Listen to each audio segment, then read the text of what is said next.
Ang nangyari sa nakaraang chapter ay nagawang mabugbog ni Sakamoto si Ikari gamit ang kanyang pambihirang galing bilang hitman. Sa kabilang banda naman, nalaman ni Shin ng harap-harapan na galit sa kanya ang sarili niyang tatay at gusto siya nitong patayin.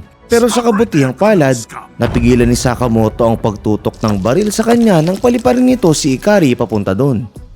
Anong desisyon kaya ang gagawin ni Shin ngayong ipinamukha na ni Ando na hindi siya nito gusto? Tara na't alamin natin.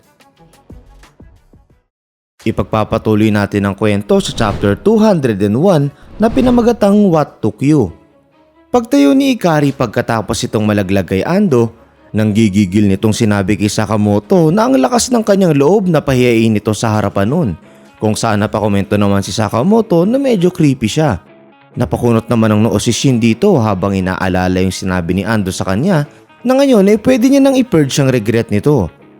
Hindi nagtagal, bigla niyang dinampot yung pistol ni Ando at itinutok ito sa kanyang tatay na nagpagulat sa mga kasama niya. Naiinis siyang tinanong ni Ikari kung ano yung ginagawa niya at tinutusan din ito si Sakamoto na kontrolin siya nito. Pinakalma naman siya ni Sakamoto at ipiniliwanag na kapag pinatay niya iyon agad ay sasabog yung bomba na nasa ship. Pinoint niya tuloy na papatay na sana siya kanina ng bastard na ito eh. Sinabi niya din na isa siyang idiot sa pag-expect sa isang scumbag na kagaya nun na maging capable of love.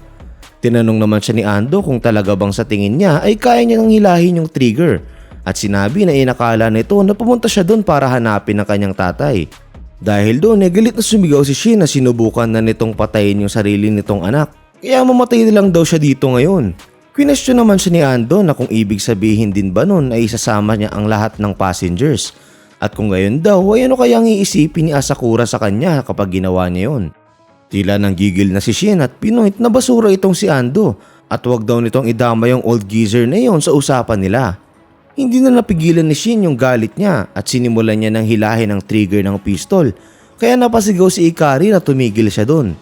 Gayunpaman, huli na ang lahat at maski ang sarili niya ay nagulat nang maituloy niyang barilin si Ando sa may kaliwang balikat nito. Napahandusay si Ando sa lapag matapos yun at kita ang lubos na gulat sa mukha ni Shin at Sakamoto nang mangyari yun. Sa sobrang shock ni Shin ay agad siyang napasabi na hindi niya naman iyon sinasadya at ginusto niya lang naman na humingi iyon ng tawad. Umiyak ng todo dito si Ikari dahil sa sobrang pag-aalala kay Ando at hindi nagtagal mabilis niyang sinugod si Shin habang sumisigaw na papatayin niya yun, kung saan nakuha niya naman ang atensyon ni Sakamoto. Sa sitwasyon naman ni Ando, naiirita niyang ipiniliwanag sa kanyang isipan na matapos niyang guguli ng napakaraming taon sa paggawa ng arrangements para makatakas sa JAA, bigla na lang dumating yung stupid brat na iniligtas niya 13 years ago kasama ang isang hitman at ginulo nito ang lahat. Dahil doon ay naisip niya na dapat iniwan niya na lang si Shin at hinayaang mamatay. Gayunpaman, tila kinontradict ni Ando ang kanyang sarili nang bigla niyang iligtas si Shin sa anchor attack ni Ikari na nagsanihin ng pagkatama noon sa kanya imbes na sa kanyang anak. Nanlaki ang mga mata ni Shin sa gulat habang si Ando ay takang-taka din kung ano yung ginagawa niya doon. Nastan din si Ikari at napatanong kung bakit niya yun ginawa. Pero bago pa nun matapos ang kanyang tanong, sinugod ito ni Sakamoto at mabilis na pin-down sa lapag gamit ang isang takedown move. Napasuka itong si Ikari ng dugo dahil sa lakas ng impact ng kanyang katawan papunta sa lapag habang si Sakamoto ay seryosong napatingin dito. Nilapitan ni Shin si Ando at gulong-gulo na itinanong kung bakit siya nito iniligtas. Sumagot naman si Ando na who knows at baka soft in the head lang daw ito. Nabigla dun si Shin habang kita pa rin ang pagtataka sa kanyang muka at si Ando naman ay nagsimulang tumawa. Naghihingalo itong lumuhod at pinoint na nakita ba dun ni Shin na mabuti na lang at hinayaan niya itong makatakas dahil maski sa pagpapaputok ng baril ay sablay siya at hindi daw siya magiging cut out kahit kailan bilang isang hitman kung gayon. Sumunod nun ay hinawakan ni Ando si Shin sa balikat at nangihina niya itong tinitigan. Sinabi nito sa kanyang isipan na lumaki na talaga siya na nagpakuha ng kanyang atensyon nang mabasa niya yun. Pagkatapos, tuluyan nang nawalan ng lakas si Ando at humandusay sa lapag. Kita pa rin ang gulat sa mga mata ni Shin dahil sa pangyayari at nagsimula siya dong magalit. Napatanong siya kung bakit hindi kinaya ni Ando na sabihin ng mga salitang iyon out loud. Napalood siya dito at napayoko at hindi nagtagal ay nagsimula ng umiyak habang sinasabi na ngayon ay huli na ang lahat habang tinatawag si Ando na stupid old jerk. Habang nangyayari ito, pinanood lang siyang maigi ni Sakamoto. Sumunod nun, sinabi naman ni Sakamoto sa kanya na buhay pa rin si Ando at in-instruct siya nito na lagyan niya ng pressure yung sugat at panatilihin niya iyong conscious. Napatanong naman si Shin kung saan ito pupunta, kaya sumagot si Sakamoto na meron pa siyang gagawin. Kinakailangan niya daw na i-disarm yung bomba habang buhay pa rin si Ando. Dahil kung hindi, lulubog yung sinasakyan nilang ship, passengers and all.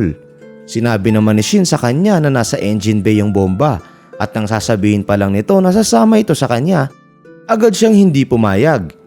Dito lang daw si Shin dahil ito na ang huling chance na magkakaroon siya ng moment kasama ang kanyang tatay. Nagulat si Shin sa kanyang sinabi at habang naglalakad siya papalayo dito, napakomento ito sa kanyang isipan na ang nuts ng desisyon niya na hahanapin niya yung bomba ng mag-isa dahil sobrang laki daw ng engine bay. Bigla namang hinawakan ni Ando si Shin sa damit at sinabi na sasabihin ito sa kanya kung nasaan mismo yung bomba, kaya sumama na daw siya kay Sakamoto na nagpagulat dito. Nangihinan nitong sinabi na maghihintay siya hanggang sa makabalik si Shin, kaya umalis na daw siya doon. Napapikit naman si Shin at nagsimulang maluha habang dinadamdam ang moment na ito. Hindi nagtagal, pumayag na siya doon at nagsimula ng sundan si Sakamoto. At ayun na nga, mukhang hindi talaga matatalo ng hatred ang pagmamahal ng isang tatay sa kanyang anak no? Aabot kaya ang duo sa bomba bago maubusan ng life points si Ando? O magiging huli na ang lahat at sasabog ang ship? Abangan natin yan sa susunod na kabanata.